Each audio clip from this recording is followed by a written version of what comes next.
RBT9 FM, The Music Factory. Halo, selamat pagi kawan RBT. The Music Factory. Assalamualaikum warahmatullahi wabarakatuh. Di program RBT Top 10. Assalamualaikum warahmatullahi wabarakatuh. Selamat pagi kawan RBT dimanapun Anda berada. Saya Billy Pranata kembali menemani Anda dalam program RBT Talk 9 edisi Rabu 23 Oktober 2019. Nah, pada pagi hari ini cuaca cukup cerah. Kita coba angkat tema mengenai maju Pilkada Serentak 2020, calon petahana wajib mundur. Nah, ini kita sudah menghadirkan 3 narasumber di pagi hari ini membahas mengenai tema kita yang mungkin bisa dibilang cukup menarik dibahas jelang pelaksanaan Pilkada Serentak tahun 2020, tepatnya di bulan September nanti. Saya perkenalkan narasumber yang pertama, ada Bapak Nugroho Noto Susanto atau biasa dipanggil Bung Nugi, selaku Komisioner KPU Riau. Selamat pagi Bung Nugi, apa kabar? Alhamdulillah, kabar baik. Assalamualaikum warahmatullahi wabarakatuh. Waalaikumsalam warahmatullahi wabarakatuh. Terima kasih hadir untuk yang kesekian kalinya. Baru yang kedua. Masih bisa kita ingat lagi ya kan? Baik, narasumber yang kedua ada Bapak Haji Marwan Yohanis, Esos MIKOM selaku anggota DPRD Riau. Selamat pagi Pak Marwan, apa kabar? Selamat pagi, Alhamdulillah sehat. Selamat pagi para pendengar RBT dimanapun Anda berada. Selamat bergabung. Selamat bergabung. Terima kasih. Terima kasih juga untuk Pak Marwan yang jauh-jauh datang ke RBT. Katanya tadi baru landing dari Jakarta melaksanakan tugasnya. Terima kasih Pak Marwan sudah berbagi waktu bersama kami dan kawan RBT. Kemudian narasumber ketiga kita ada Bapak Zulwisman SHMH selaku pengamat politik Universitas Riau. Selamat pagi Pak Zul, apa kabar? Selamat pagi, Assalamualaikum warahmatullahi wabarakatuh. Alhamdulillah sehat. Salam. Terima kasih sudah hadir di studio kami untuk sekian kalinya juga. Kunjungan yang kedua.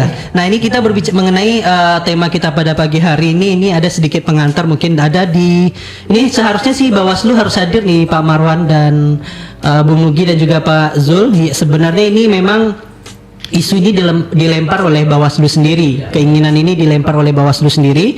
Ini juga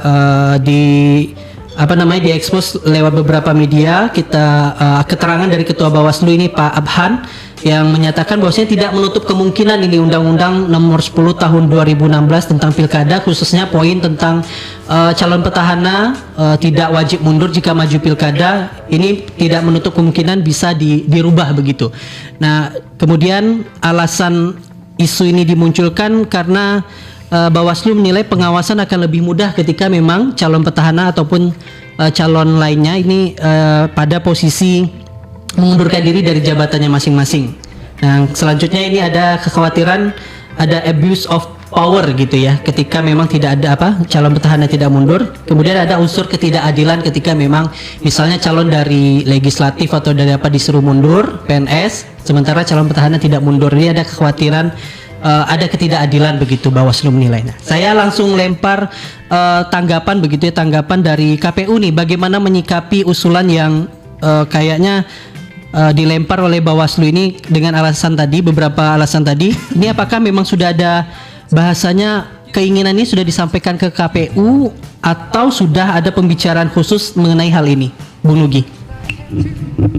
Oh baik, terima kasih Bung Billy dan para pendengar setia RBT Pekanbaru, khususnya di pendengar setia program RBT Talk 90 ya. 90. Oh 90, wah saya pikir 90, rupanya 90 ya, 90. Baik, artinya jam 9 ya berarti? Frekuensi kita 90 FM. Oh 90, berarti ya sebenarnya nggak salah juga tadi ya. Baik, pada prinsipnya begini posisi KPU ya. Pertama, KPU itu dalam logika hukum regulasi pemilu itu pelaksana daripada undang-undang. Ya. Dan ekspresi dari pelaksanaan undang-undang itu diwujudkan dalam bentuk misalnya peraturan yang lebih teknis, biasa disebut dengan PKPU. Dalam konteks misalnya pemilu dan lain-lain, termasuk juga konteks ini adalah pemilihan. Nah, baru saja kemarin kita misalnya dalam konteks pemilihan 2020 sudah keluar PKPU 15 tahun 2019 dalam rangka menyusun dan membuat pedoman tentang tahapan daripada pemilihan 2020. Nah, terkait dengan wacana yang dilontarkan oleh Badan Pengawas Pemilu, pada prinsipnya KPU menghormati setiap warga negara untuk membangun gagasan, pendapat, dan opini hukum dan politiknya di depan publik. Hanya saja dalam konteks itu tentu saja KPU yang saya tahu sampai saat ini memang belum membuat semacam pernyataan terkait dengan apa yang diwacanakan oleh Bawaslu. Nah, pada prinsipnya tentu itu dikembalikan nanti kepada DPR RI Komisi 2 khususnya untuk membedah apakah memang Undang-Undang Pemilihan nomor 10 tahun 2016 itu akan diubah atau direvisi atau tidak. Nah, kita juga belum tahu nih Bawaslu mau menggunakan jalur apa. Kalau misalnya mau menggunakan jalur judicial review, maka Bawaslu perlu ke Mahkamah Konstitusi dan MK yang akan menilai apakah misalnya aturan yang terdapat dalam pasal 7 pada Undang-Undang 10 2016 yang mengatur soal syarat calon kepala daerah itu dianggap bertentangan dengan Undang-Undang Dasar 1945 atau tidak gitu. Atau justru ini sudah menjadi semacam bahan daftar inventarisasi masalah yang ada di Komisi 2 misalnya gitu. Nah, kita lihat nanti dinamikanya seperti apa. Kalau sudah masuk di DIM, mungkin Pak Marwan bisa nanti memberikan informasi ke kita, barangkali ada komunikasi dengan DPP yang ada di pengurus pusat gitu ya, atau di Jakarta yang di parlemen khususnya terkait dengan hal-hal tersebut.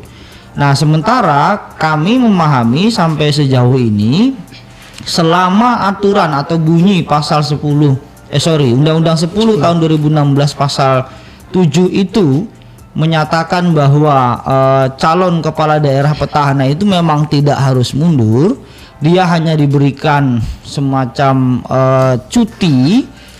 Dalam konteks cuti itu berarti dia tidak menerima tanggungan negara, dan kemudian dia juga tidak menerima fasilitas negara yang diberikan kepadanya, maka KPU harus menerjemahkan itu dalam tataran pelaksanaan penyelenggaraan pemilihan 2020. Artinya sampai hari ini KPU pusat juga belum ada komunikasi terkait adanya kemungkinan perubahan Undang-Undang nomor 10 tersebut. Belum ada ya? Karena kalau itu ada perubahan mestinya Undang-Undang 10 2016 itu diubah terlebih dahulu. Nah, cara mengubahnya kan skema hukumnya sekarang ada dua tuh. Satu lewat DPR RI dia melakukan revisi, dan satu lagi lewat Mahkamah Konstitusi. Nah, dua jalur itu tampaknya belum nampak dilakukan oleh orang yang ingin katakanlah dalam tanda petik menggugat itu kira-kira, atau mempersoalkan substansi daripada syarat calon kepala daerah yang menyatakan petahana tidak harus mundur gitu ya. Sementara Bawaslu menginginkan dalam wacana yang disampaikan Bung Billy tadi, petahana harus mundur demi satu mudah pengawasannya, dan satu lagi tadi demi keadilan. Nah, seperti itu. Saya pikir posisi KPU sampai sejauh ini seperti itu, Bung Billy. Baik. Ya. Ke Pak Marwan, ini berita gembira atau berita seperti apa bagi anggota dewan yang mungkin ada beberapa tahun lalu yang juga banyak yang pengen maju tapi akhirnya berpikir ulang karena adanya aturan yang menyatakan anggota dewan harus mundur sementara calon petahana tidak mundur begitu. Baik, terima kasih. Apapun bagi kami adalah tetap menggembirakan. Karena persoalannya bukan pada cuti atau tidak cuti, mundur atau tidak mundur, tapi lebih kepada penegakan hukum. Sepanjang undang-undang sudah dibuat, aturan sudah dibuat, ikuti semua aturan itu, saya rasa nggak ada persoalan. Persoalannya kan selama ini di bangsa kita ini selalu penegakan hukumnya yang tidak sesuai dengan harapan yang diharapkan. Ketika kita pergi ke Singapura, aturannya ditegakkan, kita ikut disiplin. Begitu turun dari pelabuhan kita antri. Tetapi ketika orang Singapura datang ke Indonesia, dia juga nggak tertib, nggak ikut ngantri di pelabuhan. Kenapa? Karena aturannya tidak ditegakkan. Begitu juga tentang pilkada ini. Apakah dia cuti? Ya, sepanjang dia aturan yang sudah diatur oleh Undang-Undang Nomor 10 tahun 2016 ya, ikuti aturan itu. Persoalannya itu, dia mau cuti, tetapi kita juga tahu pegawai negeri, umpamanya ASN dalam ini tidak boleh terlibat. Tapi kan digiring-giring, akibatnya birokrasi kita korban. Ya. Nah, sepanjang aturan itu mau diganti pun aturan dia harus berhenti. Sama ketika DPRD mau maju, menurut saya ini sudah adil. Ketika anggota legislatif mau maju ke eksekutif, dia mundur. Dan ketika eksekutif mau maju ke legislatif, dia juga mundur. Apabila dia pindah wilayah, kan mundur. Gubernur mau jadi anggota DPR RI, dia harus mundur dari gubernur. Anggota DPRD mau maju sebagai bupati, dia mundur. Tetapi kalau DPRD mau maju legislatif, kan tidak mundur. Dia cuti hanya pada saat Artinya ini kabar biasa-biasa saja. Bagi saya biasa-biasa saja. Sepanjang penegakan hukumnya, penegakan aturannya, kita ada undang-undang, udah diturunkan, kemudian dibuat secara teknis oleh KPU aturan-aturannya. Bejubel pun aturannya, ketika nanti ada yang salah input, cuma juga kan. Jadi aturannya ini yang harus kita tegakkan. Mau kayak apapun dirubah, mau di MK kita judicial review, mau direvisi ke DPR RI juga silahkan, sepanjang apapun, mau cuti mau mundur bagi kita, yang penting penegakan hukum. Persoalan kita sekarang di situ, bukan persoalan mundur atau tidak mundur. Kalau bagi saya, persoalannya adalah bagaimana kita mampu menegakkan aturan, bagaimana kita konsekuen terhadap undang-undang yang sudah kita buat. Silakan aja. Bagi saya mau maju, petahana mau maju, nggak cuti pun ya nggak masalah, sepanjang aturannya ditegakkan. Mana aturannya? Oh, dia nggak perlu cuti, ya nggak usah cuti. Dia tidak boleh mobilisasi pegawai ASN, jangan dimobilisasi. Tidak boleh menggunakan fasilitas negara, jangan digunakan. Tapi persoalannya kan tidak demikian. Orang-orang yang seharusnya kita contoh itu justru mereka yang membuat itu, yang melanggar itu. Jadi berikan contoh kepada rakyat ini. Jadi secara regulasi sebenarnya sudah. Saya rasa nggak ada persoalan, mau dirubah mau tidak, bagi kita bukan persoalan. Beri contoh rakyat ini agar kita bisa meniru. Ini calon pemimpin daerah, tetapi disuruh cuti, nggak boleh menggunakan fasilitas negara, nggak boleh menggerakkan ini. Persoalan kita sekarang pada pemilihan umum, apakah itu pilpres, apakah itu pemilihan umum, apakah itu pilkada, kan di penegakan hukum. Yang korbannya siapa? Paling korban itu birokrasi. Nggak ikut juga nanti berisiko. Dia ikut juga berisiko. Jadi bagi saya bukan seorang bupati itu harus berhenti jadi bupati, tidak. Tapi justru menurut saya jika ada ASN yang terlibat, itu yang harus diberhentikan gitu loh. Nah, dengan alasan Bawaslu tadi ada beberapa alasan ya, memudahkan pengawasan, kemudian ada prinsip keadilan, itu tepat nggak kira-kira alasan Bawaslu menurut anggota Dewan sendiri? Ya, kalau Bawaslu itu berwacana, mungkin apakah itu perorangan atau lembaganya, saya kan juga belum paham ini. Nah, kalau lembaganya boleh saja, Bawaslu mungkin dalam pengawasan merasakan hal-hal yang demikian, ada kecurangan, ada ketidakadilan, dan lain sebagainya, dia merasakan itu selaku pengawas, lakukan dua hal tadi. Ketika dia mau mencoba jalan pintas ingin dilakukan pada 2020, langkah awalnya cuman ya judicial review, itu yang cepat.